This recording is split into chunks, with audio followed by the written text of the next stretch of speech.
దయచేసి మిగతా వాళ్ళందరినీ కూడా వెళ్ళి కింద కూర్చోవాల్సిందిగా కోరుతున్నాం.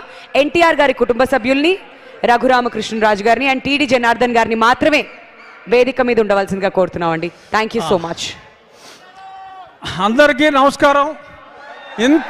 ఇంత ఆలస్యం అయినా కూడా ఇంకా చంద్రబాబు నాయుడు గారి కోసం క్రికెట్ని వదిలేసి ఇక్కడ ఉన్న వాళ్ళందరికీ నా హృదయపూర్వక ధన్యవాదాలు.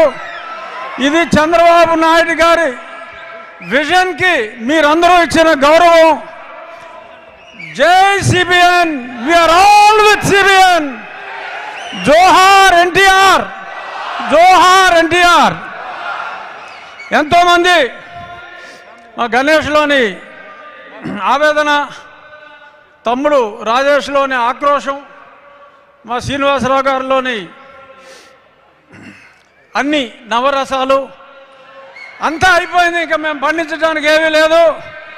చంద్రబాబు నాయుడు గారి గొప్పతనం గురించి అందరూ మాట్లాడి నన్ను చివర్లో పడేశారు కాబట్టి ఎంతో చెప్పాలనుకున్నా కానీ చెప్పను.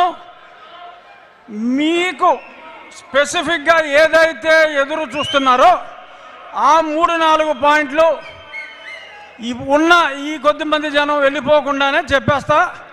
ఈ ఆలస్యానికి మన్నించి తమ సహకారాన్ని అందించిన ముందు తెలంగాణ పోలీస్కి మై సాల్యూట్.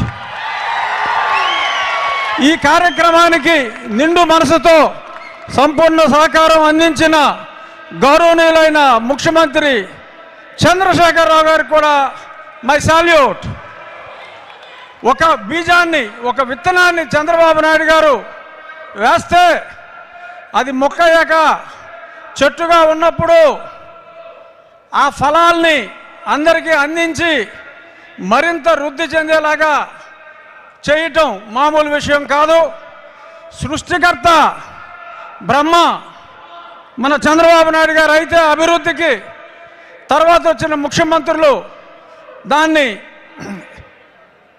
కోల్చకుండా, అర్థమైందా, కోల్చకుండా మరింత వ్యాప్తి చేసిన మహానుభావులైన ఆ ముఖ్యమంత్రులు అందరికీ, రాజశేఖర రెడ్డి గారు, కిరణ్ గారు, చంద్రశేఖరరావు గారు, అందరూ కూడా వాళ్ళందరికీ కూడా మనం చంద్రబాబు నాయుడు గారి తరపున కృతజ్ఞతలు తెలియజేయాలి.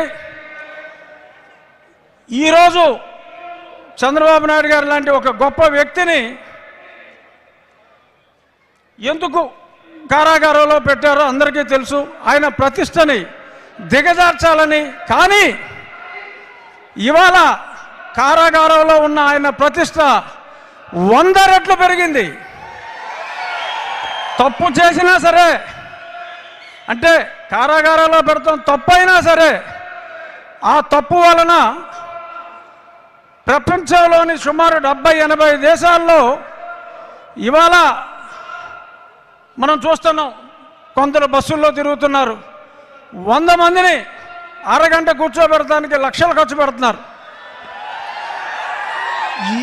ఎంతోమంది ఈరోజు కేవలం ప్రేమ అభిమానంతో ఇంతసేపు చంద్రబాబు నాయుడు గారు వీఆర్ విత్ సిబిఎన్ అని అన్నారంటే, ఒక రకంగా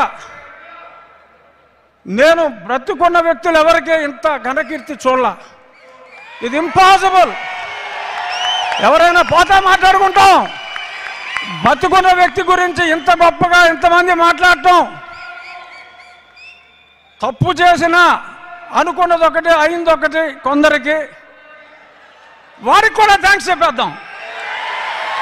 ఈరోజు ఈయన ఘనతని విశ్వవ్యాప్తం చేసినందుకు yes, let us be generous, let us thank that fellow also.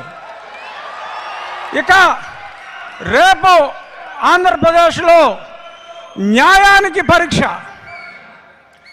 న్యాయానికి పరీక్ష. చూద్దాం ఈ న్యాయ పరీక్షలో న్యాయం నెగ్గుతుందా లేదా అన్నది రేపు చూద్దాం. ఒక వాయిదా పడితే ఎల్లుండైనా, ఆఖరికి కోర్టులో అధర్మం పక్కన వాదించేవాడిని న్యాయమూర్తి చేసినా కూడా రేపు న్యాయం జరగాలి. చూద్దాం రేపు న్యాయం నెగ్గుతుందా లేదో చూద్దాం. ఒకవేళ ఇంకా రేపు న్యాయానికి అన్యాయం జరిగితే సుప్రీంకోర్టులో తప్పకుండా న్యాయం జరుగుతుంది. 7వ తారీఖు లోపు దీపావళి మనం అందరం ఘనంగా జరుపుకుందాం. ఒక నరకాసుర వధ జరగాలి అంటే శ్రీకృష్ణుడికి సత్యభామ ఉంది, అలాగే నారా చంద్రబాబు నాయుడు గారికి భువనేశ్వర్ గారు ఉన్నారు. నిజం గెలవాలి, నిజం గెలుస్తుంది. ఒక పక్క భువనేశ్వర్ గారు, ఇంకో పక్క నా మిత్రుడు నారా లోకేష్ గారు. ఇప్పుడు శ్రీకృష్ణుడు చంద్రబాబు నాయుడు గారు అయితే అర్జునుడు పవన్ కళ్యాణ్. రాబోయే రోజుల్లో కట్టించేవాడిని తెచ్చుకుందాం, కూలగొట్టేవాడిని కూల్చేద్దాం. జై సిబిఎన్, జై జై సిబిఎన్. 7వ తారీఖు లోపు మనం తీర్పు వస్తుంది, కాదు అంటే 7వ తారీఖు అయినా వచ్చి తీరుతుంది చెప్పారు కాబట్టి 17A ఇట్ ఈస్ అప్లికబుల్, ఎటువంటి సందేహం లేదు. చూద్దాం త్వరలో 7 తర్వాత దీపావళి ఇంతకంటే ఘనంగా అనూప్ రూబెన్స్ ఉర్రూతులుగించాడు. ఇప్పుడు అలాగే ఉర్రూతులుగుదాం. వీళ్ళు సెలబ్రేట్ దీపావళి విత్ శ్రీకృష్ణుడు చంద్రబాబు నాయుడు గారు అండ్ సత్యభామ నారా భువనేశ్వర్ గారు. Thank you. జై హింద్, జోహార్ ఎన్టీఆర్, జై సిబిఎన్. Thank you.